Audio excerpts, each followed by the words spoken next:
जादुई तेल। एक समय की बात है। एक सेठ दूर दूर राज्यों में कपड़ों का व्यापार करता था और अपने सामान के लिए देश विदेश में प्रसिद्ध था। किसी को कैसा भी कपड़ा चाहिए होता, वह सेठ से ही खरीदते थे।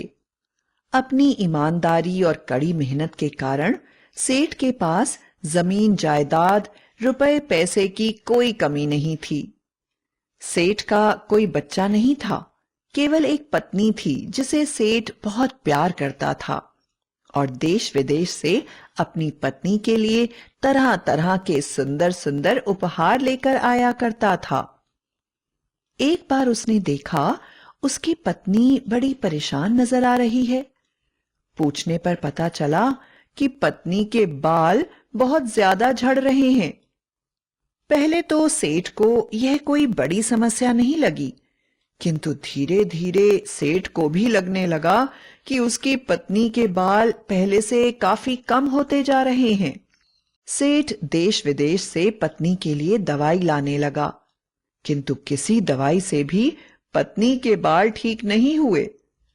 अब तो सेठ बड़ा उदास हो गया और सोचने लगा, इतना रुपया पैसा होने का क्या फायदा जब मैं अपनी पत्नी का ही इलाज ना करा पाऊं। इस बेचारी के बाल इतनी तेजी से झड़ रहे हैं कि एक दिन यह पूरी तरह से गंजी हो जाएगी और लोग मुझे गंजी का पति कहकर बुलाएंगे। पत्नी के बालों के लिए इतना चिंतित हो गया कि रात में तो उसको अपनी पत्नी के ही सपने आते और महसूस होता कि चारों तरफ लोग उसे गंजी का पति कहकर बुला रहे हैं और उसकी पत्नी यह सब सुनकर बहुत रो रही है। पत्नी के बालों के चक्कर में सेठ का मन उसके व्यापार में ना लगता, जिसके कारण सेठ के ग्राहक भी कम होने लगे। यहां तक कि महीनों से दूसरे नगरों में भी नहीं गया था।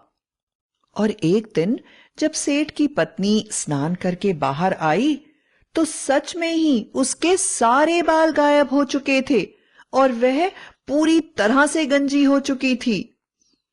उसने जब अपनी पत्नी का यह हाल देखा तो जोर जोर से रोने लगा और गांव के बाहर बने देवी के मंदिर में चला गया। उसे लगा वहां बैठकर उसे शांति मिलेगी। जब वहां पर वह बैठा हुआ था, वहां पर एक साधु आया और उसने सेठ से उसकी उदासी का कारण पूछा।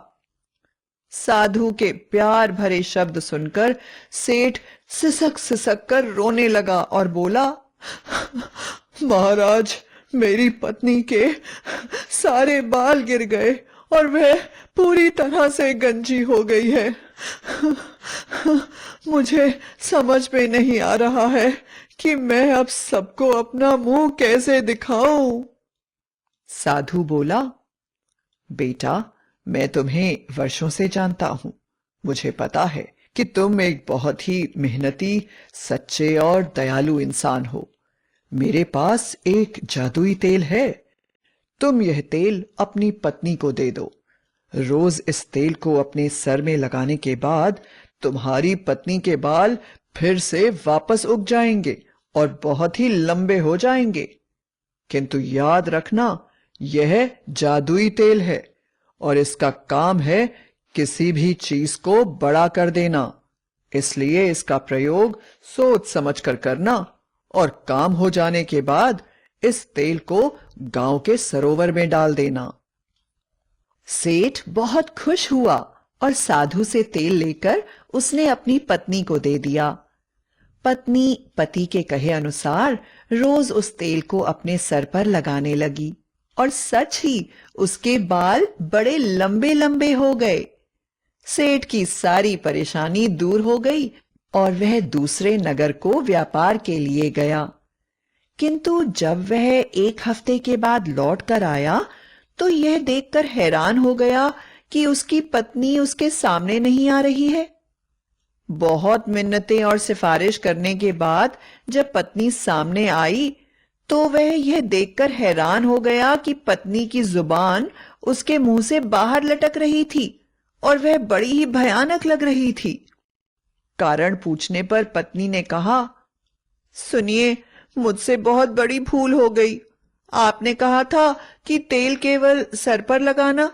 यह जादुई तेल है, किंतु तेल खत्म होने के बाद तेल वापस कैसे मिलेगा?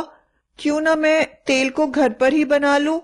ऐसा सोचकर मैंने तेल को अपनी जीभ पर लगाकर उसका स्वाद लेना चाहा कि जान सकूं इसमें क्या-क्या मिला है, और ऐसा करते ही मेरी जीभ इतनी बड़ी हो गई। सेठ सिर पकड़कर बैठ गया। वह समझ गया कि अब इस समस्या का कोई निदान नहीं। उसके बाद सेठ की पत्नी को किसी ने घर के बाहर कभी नहीं देखा और सेठ अपनी पत्नी की मूर्खता के कारण पूरे जीवन एक इतनी लंबी जीभ वाली पत्नी के साथ जीता रहा और यह कहावत बन गई कि पत्नियों की जीभ बहुत लंबी होती है।